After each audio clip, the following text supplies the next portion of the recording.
Assalamu alaikum, dear students and my dear viewers. I welcome all of you once again to my lecture and to my YouTube channel, Clear Chemistry Concepts with Ishfaq Hamid. And today, my topic is to give explanation of photoelectric effect on the basis of Planck's quantum theory. So today, my topic is explanation of photoelectric effect.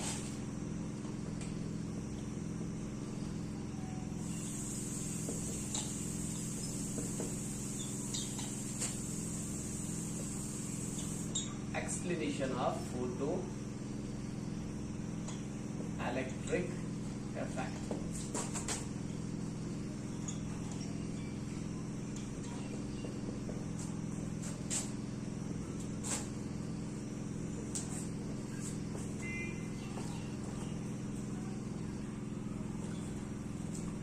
We have already discussed what is photoelectric effect, so I'm gonna repeat it for you. तो हम क्या बोलते थे कि जब भी हम कोई भी मेटल सरफेस ले लेते हैं और जब हम इस पे रेडिएशन स्ट्राइक करते हैं, बट कंडीशन ये है कि that radiation should have certain minimum frequency and that certain minimum frequency of the radiation is called threshold frequency. अगर इस रेडिएशन में फ्रीक्वेंसी थ्रेशोल्ड फ्रीक्वेंसी के बराबर है, then it will eject electron. ठीक है? And this ejected electron is called photoelectron. जो यहां मेटल सरफेस से इलेक्ट्रॉन बाहर निकल गया, इस इलेक्ट्रॉन को फोटोइलेक्ट्रॉन बोलते हैं. ठीक है? तो अब जो रेडिएशन है, इसके पास इतनी सफिशिएंट एनर्जी होनी चाहिए सो दैट कि ये इलेक्ट्रॉन को बाहर निकाल पाए.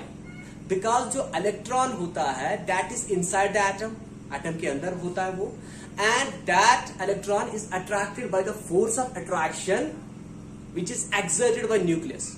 ठीक है? इलेक्ट्रॉन यहां पे फ्री नहीं होता है and that electron is attracted by the nucleus.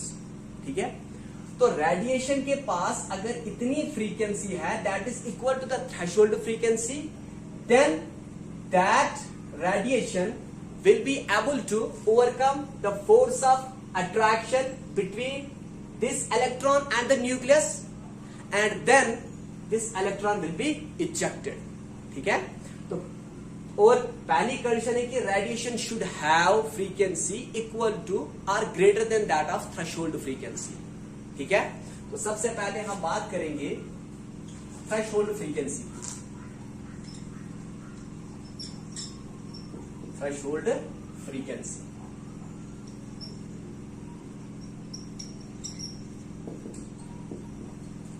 ठीक है? थ्रेशोल्ड फ्रीक्वेंसी कौन सी फ्रीक्वेंसी होती है? मैंने इससे पहले पढ़ा था आपको. Threshold frequency is the minimum frequency of the radiation below which no photoelectric effect is observed. अगर रेडिएशन की फ्रीक्वेंसी थ्रेशोल्ड फ्रीक्वेंसी से कम है तो यहां से इलेक्ट्रॉन इजेक्ट नहीं हो पाएगा. बिकॉज इस रेडिएशन के पास जो कोटास होंगे that don't have this much energy, that don't have sufficient energy to overcome the force of attraction between the electron and the nucleus. And अगर वो फोर्स ऑफ अट्रैक्शन को इलेक्ट्रॉन और न्यूक्लियस के बीच में उसे ओवरकम नहीं कर पाएंगे, फोर्स ऑफ अट्रैक्शन को तोड़ नहीं पाएंगे, then this electron won't be able to get ejected. ये बाहर नहीं निकल जाएगा. ठीक है? तो ये इलेक्ट्रॉन बाहर नहीं निकलेगा. और जो ये थ्रेशोल्ड फ्रीक्वेंसी है, ये एक मेटल का कैरेक्टरिस्टिक होता है. इसकी एक पर्टिकुलर वैल्यू होती है. ठीक है? जैसे फॉर एग्जांपल अगर हम बात करें कैल्शियम की, कैल्शियम के लिए जो थ्रेशोल्ड फ्रीक्वेंसी है that is equal to 4.8 into 10⁻⁻14 hertz. मतलब अगर हम कोई भी रेडिएशन इस फ्रीक्वेंसी से कम डालेंगे on the surface of calcium metal, no electron will be ejected. But ये थ्रेशोल्ड फ्रीक्वेंसी है कैल्शियम मेटल के लिए. अगर हम radiation of this much frequency is stricken on the surface of calcium, electron will be ejected. तब जाके हमें photo electric effect देखने को मिलेगा. ऐसे ही अगर हम पोटेशियम की बात करें, पोटेशियम के लिए होता है 5.8 इंटू 10⁻14 हर्ट्ज। ठीक है। इसी तरह से अगर हम मैग्नीशियम की बात करें, मैग्नीशियम के लिए 9.0 इंटू 10⁻14 हर्ट्ज होता है। तो हर एक मेटल के लिए जो थ्रेशोल्ड फ्रीक्वेंसी होती है that has a characteristic value, इसकी एक पर्टिकुलर वैल्यू होती है। ठीक है। और थ्रेशोल्ड फ्रीक्वेंसी पे जो पोटेंशियल अप्लाई हो जाता है, थ्रेशोल्ड फ्रीक्वेंसी पे जो पोटेंशियल अप्लाई हो जाता है that potential is called stopping potential. ठीक है। मैं यहां पे एक्सप्लेन कर देता हूं stopping potential. Stopping potential, stopping potential क्या होता है? Potential corresponding to threshold frequency, potential corresponding to threshold frequency, threshold frequency which is indicated by V0। इसको स्टॉपिंग पोटेंशियल क्यों बोलते हैं? Because up to this potential no electron flows, because कोई भी इलेक्ट्रॉन बाहर नहीं निकलेगा अप टू थ्रेशोल्ड फ्रीक्वेंसी। ठीक है। थ्रेशोल्ड फ्रीक्वेंसी ये V0 है, थ्रेशोल्ड फ्रीक्वेंसी। अगर हमने किसी मेटल पे कोई रेडिएशन डाली है but that has frequency lower than threshold frequency, ठीक है, तो हमें फोटो इलेक्ट्रॉन जो है वहां से इजेक्ट नहीं होंगे, तो कोई भी इलेक्ट्रॉन हमारे सर्किट में फ्लो नहीं करेगा, तो हमें वहां पे इलेक्ट्रॉनिक करंट नहीं मिलेगा। और उसको हम कैसे पता लगा सकते हैं? By the deflection in the needle of ammeter, जो मैंने इससे पहले आपको बताया था, जो अपैरेटस हम यूज करते हैं। तो स्टॉपिंग पोटेंशियल वो पोटेंशियल होता है जब जो फ्रीक्वेंसी ऑफ द रेडिएशन है that is equal to threshold frequency, वो पोटेंशियल जो कि तब अप्लाई हो जाता है when the frequency of radiation is equal to threshold frequency, and this potential is called stopping potential because up to this potential, up to this frequency, इस frequency के साथ जो पोटेंशियल जुड़ा होता है that is called stopping potential, है ना। And up to this frequency कोई हमें इलेक्ट्रॉन इजेक्ट नहीं होगा मेटल सरफेस से, तो इसका मतलब है अप टू दिस पोटेंशियल कोई भी इलेक्ट्रॉनिक करंट सर्किट में फ्लो नहीं होगा। That is why this potential is called stopping potential. ठीक है। स्टॉपिंग पोटेंशियल क्यों बोलते हैं? Because no current flows up to this potential, इस पोटेंशियल तक कोई भी करंट फ्लो नहीं होगा। ठीक है। No current flows up to this potential, that is why this potential is called stopping potential. और जब हम frequency of the radiation threshold frequency से थोड़ा सा बढ़ा देंगे तो एक तो इलेक्ट्रॉन यहां से बाहर निकल जाएगा, because this much energy of the radiation is utilized in overcoming the force of attraction between electron and nucleus.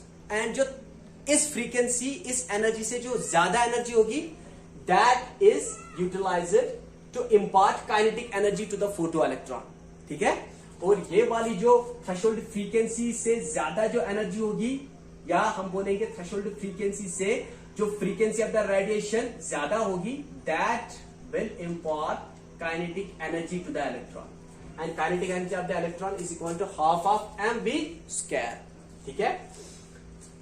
तो अब ये तो एक टर्म डिस्कस कर दिया हमने। दूसरा है यहां पे वर्क फंक्शन। मैं ये भी बोल देता हूं वर्क फंक्शन क्या होता है। वर्क फंक्शन क्या होता है कि मिनिमम एनर्जी, ठीक है, जिसके ऊपर फोटो इलेक्ट्रॉन्स इजेक्ट हो जाएंगे। पहले हमने बात की फ्रीक्वेंसी की, that minimum frequency is called threshold frequency, जिसके ऊपर हम फोटो इफेक्ट देख सकते हैं। एंड इस फ्रीक्वेंसी के साथ इस रेडिएशन में जो क्वांटास होंगे, ठीक है, उनके पास एक एनर्जी होती है जो कि हमें प्लैंक ने बोला था E is equal to h nu. ठीक है। तो हर एक क्वांटम के साथ energy is equal to E is equal to h nu. ठीक है। एंड वो एनर्जी जिसके ऊपर, वो कम से कम एनर्जी जिसके ऊपर photo electrons will be ejected, that minimum energy is called work function. ठीक है, हमने कोई रेडिएशन डाल दी जिसकी frequency is equal to threshold frequency. ठीक है, तो अब हमें पता है हाँ photo electron will be ejected, क्योंकि हमने रेडिएशन वो डाली है जिसकी फ्रीक्वेंसी थ्रेशोल्ड फ्रीक्वेंसी के ज्यादा है। ठीक है, एंड उसी वक्त जो एनर्जी हमें, मिनिमम एनर्जी जो चाहिए जिसके ऊपर हम photo electrons will be ejected, that minimum energy is called work function. तो इसको हम ऐसे लिखेंगे। ठीक है, मिनिमम एनर्जी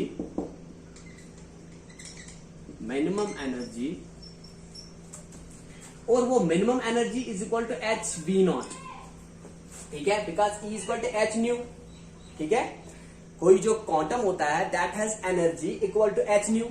ठीक है, एंड यहां पे जो फ्रीक्वेंसी है, that frequency of the radiation should be equal to threshold frequency. ठीक है, और थ्रेशोल्ड फ्रीक्वेंसी पे ही जो इलेक्ट्रॉन्स है that will be ejected, and उस वक्त जो क्वांटम के पास एनर्जी होगी वो कम से कम होगी। ठीक है, and that energy is called work function. Minimum energy, that minimum energy is equal to h v naught, above which photo electric effect, photo electrons बोलेंगे हम, photo electrons will be ejected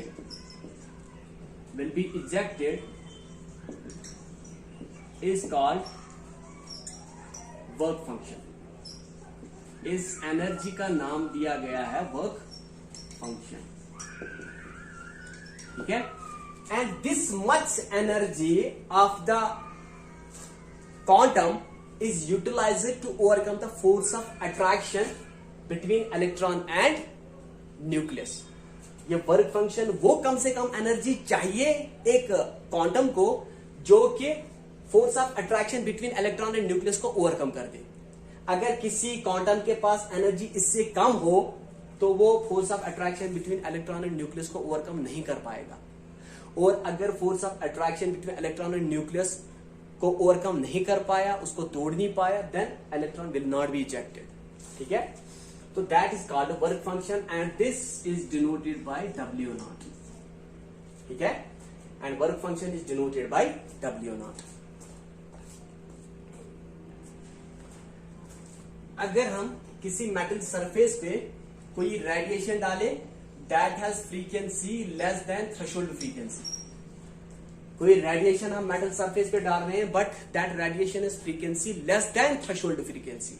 ठीक है, तो क्या होगा, no photo electrons will be ejected, no photo electrons will be ejected, photo electrons बाहर नहीं निकलेंगे, और we can say photo electric effect will not be observed. ठीक है, तो दूसरा, अगर कोई रेडिएशन है that has frequency equal to threshold frequency, if the radiation is striking on the surface of metal and that radiation has frequency equal to threshold frequency, तब क्या होगा, photo electrons will be ejected, photo electrons with zero kinetic energy।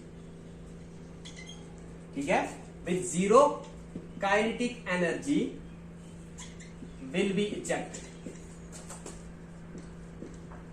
क्योंकि threshold frequency वो frequency होती है that is, वो frequency होती है below which no photo electric effect is observed. और थ्रेशोल्ड फ्रीक्वेंसी पे जो एनर्जी होती है किसी भी क्वांटम के पास, that energy is called work function.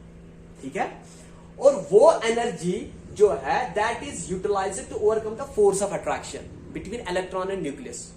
Force of attraction को तोड़ दिया, लेकिन अब इलेक्ट्रॉन के पास कोई भी और एनर्जी नहीं है जो उसको वहां से बाहर निकाल दे in the form of kinetic energy.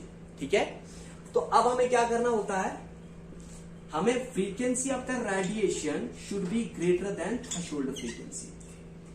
अगर हम उस मेटल सरफेस पे वो रेडिएशन डालते हैं that has frequency greater than threshold frequency, तो क्या होगा, photo electrons with certain kinetic energy will be ejected. मैं थोड़ा सा फिर से रिपीट करता हूं, अगर frequency of the radiation is less than threshold frequency तो कोई फोटो इलेक्ट्रॉन इजेक्ट नहीं होगा, बिकॉज ना तो force of attraction between electron and nucleus को ओवरकम कर पाएगी वो रेडिएशन, एंड ना ही उस इलेक्ट्रॉन को काइनेटिक एनर्जी दे पाएगी। ठीक है, दूसरी बात, अगर frequency of the radiation is equal to threshold frequency, force of attraction को ओवरकम कर पाएगी। ठीक है, कि उस रेडिएशन के पास इतनी एनर्जी है that is equal to work function कि वो फोर्स ऑफ अट्रैक्शन को ओवरकम करे। लेकिन अब जो है ये रेडिएशन इस इलेक्ट्रॉन को एनर्जी, काइनेटिक एनर्जी नहीं दे पाएगी। ठीक है, अब इसके पास ओवर एनर्जी नहीं है। ठीक है, तो क्या होगा, if the frequency is equal to threshold frequency, photo electron will be ejected but with zero kinetic energy, इसके पास kinetic energy नहीं होगी। अगर frequency of the radiation is greater than threshold frequency, then photo electron आधी energy, ठीक है, will be utilized, that energy equal to work function will be utilized to overcome the force of attraction between electron and nucleus, and the remaining part of the energy will be utilize it to impart kinetic energy to this very electron। ठीक है, तो मैंने लिखा है photo electron with certain kinetic energy will be ejected. तो क्या होता है, kinetic energy of the electron, kinetic energy of photo electron is किसके बराबर होती है, हाफ ऑफ mv स्क्वायर, जो मैंने ऊपर लिखा है, is equal to hv minus hv not.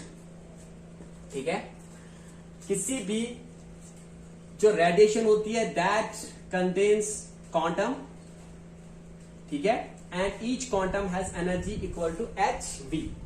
तो अब जो हमने रेडिएशन डाली है उसकी एनर्जी hv है, and this much energy is equal to the work function. ये वाली एनर्जी जो है that is utilised to overcome the force of attraction.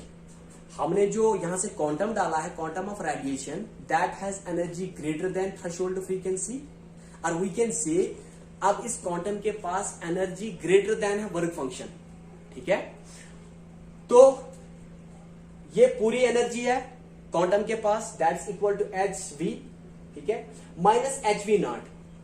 This much energy is utilised to overcome the force of attraction between electron and nucleus.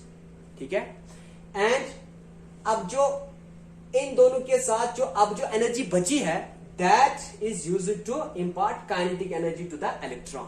ठीक है, तो अब हम इसको ऐसे लिख सकते हैं, इसको हम ऐसे भी लिख सकते हैं, hv is equal to hv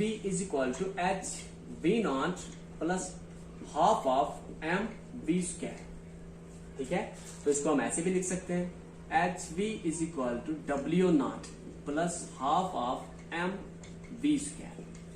ठीक है, कि जो एनर्जी हमारे क्वांटम के पास थी that is equal to hv, certain amount of energy which is equal to work function is used to break the force of attraction between electron and nucleus, and that minimum energy is called work function, plus जो remaining part of the energy है will impart kinetic energy to the electron। ठीक है, and this equation is called Einstein's photoelectric equation। This equation is called the Einstein's photoelectric equation।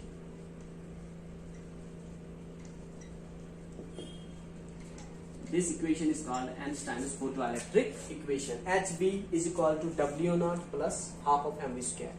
इसका मतलब ये है कि जो एनर्जी ऑफ द फोटॉन है, sum of the energy of the photon और the energy of the quantum is used as work function in order to overcome the force of attraction between electron and nucleus, and sum of the energy of the quantum is used to impart kinetic energy to the electron। ठीक है, तो अब हम यहां पे एक तो graph बनाएंगे, when the graph is plotted between kinetic energy of the photoelectron and frequency of the radiation. ठीक है, तो जैसे मैंने बोला कि अगर फ्रीक्वेंसी थ्रेशोल्ड फ्रीक्वेंसी से कम हो तो इलेक्ट्रॉन ना तो इजेक्ट होगा ना ही उसे कोई काइनेटिक एनर्जी होगी. ठीक है, दूसरी बात, अगर frequency is equal to threshold frequency, photo electron बाहर निकल जाएगा but with zero kinetic energy. ठीक है, and if the frequency is greater than threshold frequency, photo electron with certain kinetic energy will be ejected. ठीक है, तो पहले हमें फ्रीक्वेंसी ऑफ द रेडिएशन बहुत कम रखी है तो इलेक्ट्रॉन इजेक्ट नहीं होगा, तो उसके पास काइनेटिक एनर्जी भी नहीं होगी. जैसे जैसे हम फ्रीक्वेंसी बढ़ाते हैं तो जब हम threshold frequency of that metal पे पहुंच जाते हैं, electron is ejected with certain kinetic energy. ठीक है, एंड वो फ्रीक्वेंसी जहां पे इलेक्ट्रॉन इजेक्ट हो जाता है, ठीक है, that frequency is called threshold frequency. V0 उस फ्रीक्वेंसी को नाम देते हैं जहां से इलेक्ट्रॉन का इजेक्शन स्टार्ट हो जाता है. ठीक है, और जैसे जैसे हम फ्रीक्वेंसी बढ़ाते जाएंगे, जैसे जैसे हम फ्रीक्वेंसी और बढ़ाते जाएंगे तो यहां पे क्या होगा, kinetic energy the electron will get increased, उतनी ज्यादा काइनेटिक एनर्जी इलेक्ट्रॉन को मिलेगी. फ्रीक्वेंसी का बढ़ाना मतलब जो energy equal to work function will be utilized to overcome the force of attraction between electron and nucleus, and उसके बाद जो एनर्जी बच जाएगी that will be utilized to impart kinetic energy to the electron, जो मैंने यहां पे लिखा हुआ है. ठीक है, और जैसे जैसे हम फ्रीक्वेंसी बढ़ाते जाएंगे, एनर्जी ऑफ द क्वांटम और द फोटॉन इज इंक्रीजिंग.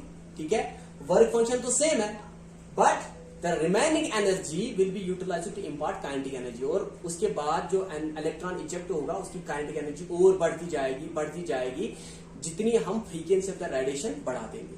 ठीक है, और दूसरा graph, if a graph is plotted between kinetic energy of the photoelectron and intensity. मैंने पहले ही बोला था कि जो रेट ऑफ इमिशन है that depends upon intensity of the radiation. ठीक है, और काइनेटिक एनर्जी क्या है, जो हम रेडिएशन डालेंगे, ठीक है, उसमें जितने भी नंबर ऑफ फोटॉन्स होंगे या जितने भी नंबर ऑफ क्वांटम्स होंगे, we can increase them. Intensity का बढ़ाने का मतलब we can increase the number of photons और the number of quantum striking on the surface of matter, but उसकी वजह से क्या होगा, वहां से फोटो इलेक्ट्रॉन ज्यादा निकलेंगे लेकिन काइनेटिक एनर्जी जो है वो सेम रहेगी, because kinetic energy or the velocity of electron, kinetic energy और the velocity of photo electrons is directly proportional to frequency of the radiation. ठीक है, तो यहां पे क्या होगा, kinetic energy will remain constant. अगर हम कितनी भी इंटेंसिटी को इंक्रीज कर दें, नंबर ऑफ फोटो इलेक्ट्रॉन ज्यादा इजेक्ट होंगे बट काइनेटिक एनर्जी उनकी सेम रहेगी. ठीक है, because kinetic energy of the photo electron depends on frequency of the radiation and is independent upon intensity. ठीक है.